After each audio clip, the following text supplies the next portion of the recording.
Haay hordoftoota keenyaa jirtu nagaa keessanii nutis jirra. Akkam isin jirtu nagaa damdee? Jiruuf jireenya akkamii? Hojiin akkamii? Hunduu bareedaayu? Har'a kunoo bahuudhaaf jirra jechuudha. Akkasitti mi'a sassaabaan jira jechuudha.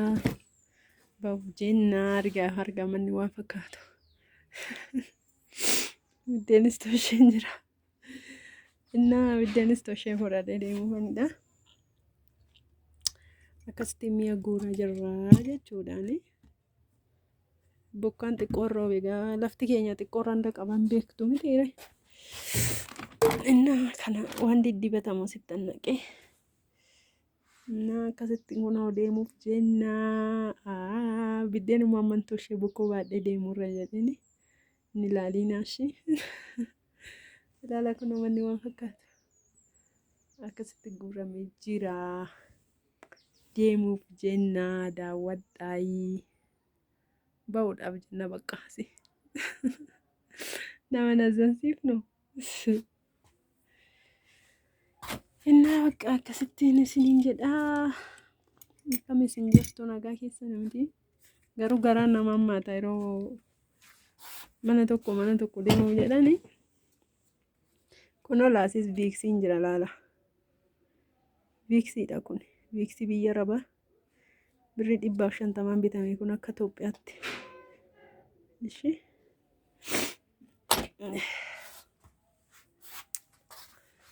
Innaa bakka amma mi'a sassaabaan jira baay'ee wanniin ta'u.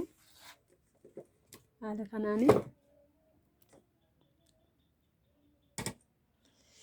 Mi'a sassaabaa jirra.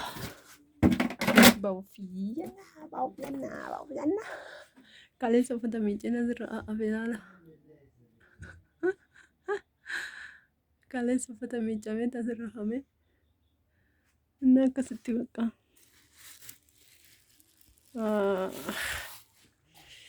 Deemuuf kaanee jirra. Footoo keenya siin gurranna. Inni akkasi bakka. Bahuudhaafidha.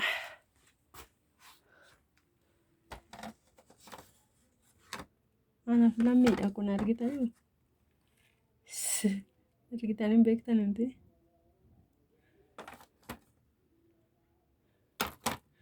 Kun kana ceeti.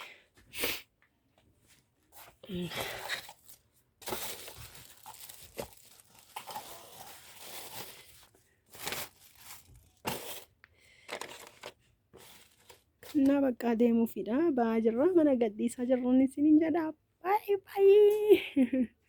Daqiiqaa xiqqoodha garuu waraabame.